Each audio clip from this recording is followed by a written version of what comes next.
Isaiah chapter 41 verse 10, it says, "Fear not, for I am with you. Do not dismayed, for I am your God. I will strengthen you. Yes, I will help you. I will uphold you with my righteous hand." Okay, praise the Lord. Hallelujah. My dear brothers and sisters, when we enter into this valley of fear, valley of trials and tribulations, then in our life we face so many trials and tribulations. In our life we face so many difficulties and pain, sickness. The word of God says, even in your sickness, even in your trials and tribulations, I am with you. Do not fear, that I will always hold your hand and I will give you victory, and there is no more pain, no more tears in your life. Now the time has come. You have all gone through a lot of trials and tribulations.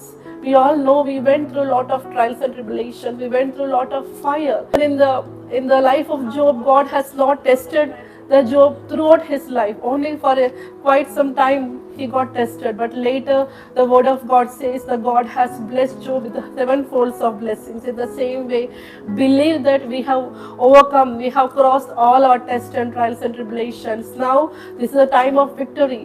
In the trials and tribulations, God has not left our hand. God still hold our hand, and He made us to cross the dangerous fire, the dangerous pain and troubles and tribulations, and we have now come out from all the tests and tribulations. Now we are in the period of victory. We are in the season of victory.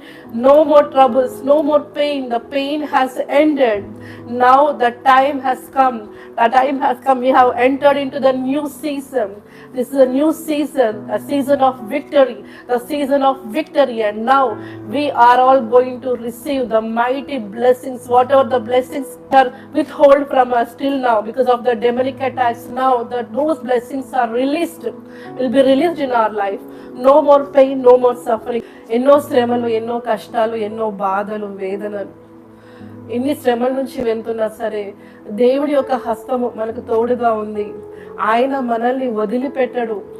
మనము ఆ కష్టాల అంధకార లోయలో సంచరిస్తున్నప్పుడు, ఆ మరణ బంధకాల్లో ఉన్నప్పుడు, ఆ చీకటిలో ఉన్నప్పుడు, అనారోగ్యంలో ఉన్నప్పుడు, అప్పుల సమస్యలో ఉన్నప్పుడు, దేవుడు మనము నమ్మినటువంటి దేవుడు మనల్ని ఎప్పుడు విడిచిపెట్టడు అని, ఆయన యొక్క చెయ్యి మనకి ఎప్పుడు తోడుగా ఉంటుందని ఈ యొక్క వాక్యం పలుకుతుంది. ప్రియమైన సహోదరి సహోదరులారా, ఇంతవరకు మన జీవితంలో కష్టాలు, శ్రమలు, బాధలు, కష్టాల్లోంచి మనం వెళ్తున్నప్పుడు దేవుడు మన చెయ్యి వదిలిపెట్టలేడు.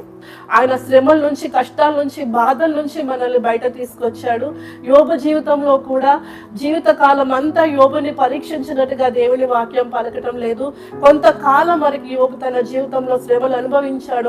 ఆ యొక్క పరీక్ష కాలం అయిపోయిన తర్వాత యోబుతో తను కోల్పోయిన దానికి 100 7 తను ప్రతిఫలము తను పొందుకున్నాడు. ప్రియమైన సహోదరి సహోదరులారా, నమ్మండి, మీ జీవితంలో కష్టాల్లోంచి, శ్రమల్లోంచి మీరు వెళ్తున్నప్పుడు మీ చేయి, మనందరి చేయి దేవుడు విడిచిపెట్టలేదు.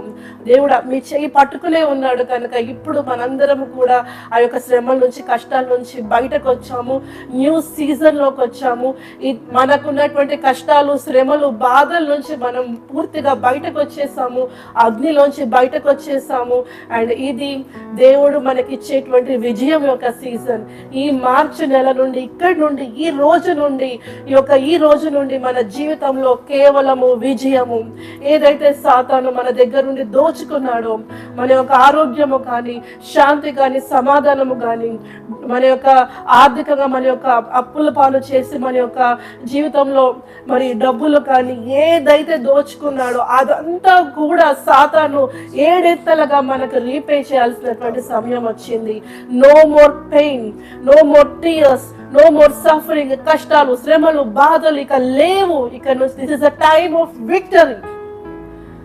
ఆ యొక్క విక్టరీని, ఆ యొక్క విజయాన్ని మనం పొందుకున్నాం. ఆ కష్టాల్లోంచి దేవుడు మనల్ని బయట తీసుకొచ్చి ఇక ఇప్పటి నుంచి దేవుడు మనకి విజయాన్ని ఇచ్చాడు. ఇంతకాలము ఎవరైతే కష్టాలు, బాధలు, శ్రమల్లోంచి ఆయన బిడ్డలు నడుస్తూ వచ్చారో వారందరికీ కూడా ఈ సంవత్సరం, ఈ యొక్క నెల నుంచి, ఈ రోజు నుంచి ఆయన గొప్పగా విడుదల ఇవ్వబోతున్నాడని అనేక మంది దైవ సేవకులకు మరి మాతో కూడా దేవుడు మాట్లాడారు. మీ అందరూ కూడా శ్రమల్లోంచి, కష్టాల్లోంచి, బాధల్లోంచి వచ్చినటువంటి మీరందరూ కూడా ఆ యొక్క శ్రమల నుంచి, కష్టాల నుంచి, బాధల నుంచి ఈ క్షణం నుండి దేవుడు విడుదల ఇవ్వబోతున్నాడని, నూతన జీవితంలోకి శాంతి, సమాధానము, సంతోషము, విజయం ఇచ్చేటువంటి ఆ యొక్క నూతన జీవితంలోకి మీరు అడుగు పెట్టారని నమ్మండి. హల్లెలూయా.